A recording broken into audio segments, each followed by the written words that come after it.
आज हम बात करते हैं, पहला जो टॉपिक है दोस्तों दैट इज ग्रेटर तिपरालैंड। ठीक है, ये ग्रेटर तिपरालैंड क्या है? अभी दोस्तों जंतर मंतर के ऊपर ना एक धरना चल रहा था, जो मोस्टली हमारे जो न्यूज़ चैनल्स थे या जो हमारे बड़े बड़े न्यूज़पेपर्स थे उन्होंने कवर किया ही नहीं, इतना डिटेल में उसको कवर नहीं किया। और ये जो मुद्दा है दोस्तों अभी इंडियन एक्सप्रेस के अंदर में आया है। इंडियन एक्सप्रेस का जो एक्सप्लेन्ड सेक्शन होता है वहां पर इस मुद्दे को डिस्कस किया है।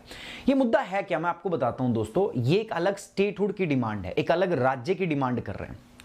ठीक है, जब राज्य की डिमांड की बात आती है दोस्तों तो आपके दिमाग में सवाल आता है, सर नॉर्थ ईस्ट के अंदर में तो बहुत सारे ऐसे जगह हैं जहां पर वो सेपरेट राज्य की बात करते हैं। जैसे मैं नागालैंड की बात कर लूं तो they are demanding for the separate Nagaland. ठीक है, वो कह रहे हैं अलग नागाज के लिए। मेघालय में, असम में भी बात करें तो बोडो के लिए दे आर डिमांडिंग द बोडोलैंड्स। ठीक है, तो भारत के अलग अलग क्षेत्र के अंदर में अलग अलग जो है प्रावधानों के ऊपर में आपका जो अलग अलग स्टेट्स की जो मांग है वो आपका चलती रहती है। ठीक है, तो स्टेट कैसे बनते हैं ये हम इस टॉपिक में बात करेंगे। कॉन्स्टिट्यूशनल प्रोविजंस की इसके बारे में बात करेंगे।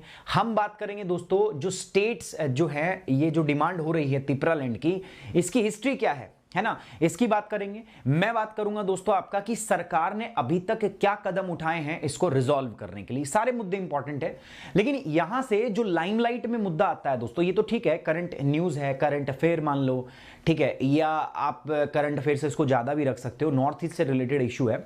बट ये किस एस्पेक्ट को कवर कर रहा है आपका, तो ये आपका एक एस्पेक्ट है दोस्तों जिसको कवर कर रहा है, जिसको जो हमारा पॉलिटी के अंदर में आता है, पेपर जीएस पेपर 2 के अंदर आता है, चाहे प्री में हो चाहे मेंस, दोनों के लिए इंपॉर्टेंट है। ठीक है, प्री के लिए इंपॉर्टेंट कैसे हो जाएगा कि सर कौन सा स्टेट कौन से प्रोविजन है संविधान के अंदर में जिससे अलग राज्यों का निर्माण किया जाता है। ठीक है, यानी कि article number 2 and article number 3। So GS जो आपका कॉन्स्टिट्यूशन का पार्ट 1 है वो इसमें इंपॉर्टेंट है। दूसरी बात दोस्तों, हमें जो है एक हिस्टोरिकल एनालिसिस देखने को मिलता है कि भारत के अंदर में राज्यों का जो डिवीजन हमने किया है, आज भारत में इतने सारे स्टेट्स हैं, इतनी यूनियन टेरिटरीज हैं, तो आपको क्या लगता है दोस्तों व्हाट इज द क्राइटेरिया, ठीक है, ऑफ दिस डिवीजन, हमने ये डिवाइड कैसे किया है, इसके ऊपर अलग अलग कमीशंस बने हैं, उन कमीशंस की क्या रिपोर्ट आई। तो जनरली अगर हम बात करें तो हमने अपने देश को अलग अलग राज्यों में बेसिकली ऑन द बेस, हमने किसके ऊपर डिवाइड किया है, भाषा के आधार पर। जनरली अगर हम बात करें भाषा के ऊपर, ठीक है, और एथनिसिटी के ऊपर में हमने जनरली डिवीजन जो है वो किया है भारत के अंदर। ठीक है सर, किन किन और आधारों पे आप डिवीजन कर सकते थे, तो हम अगर चाहें तो आपका भौगोलिक क्षेत्र के आधार पर डिवीजन कर सकते थे हम। ठीक है, हम चाहें तो जो आपका एथनिसिटी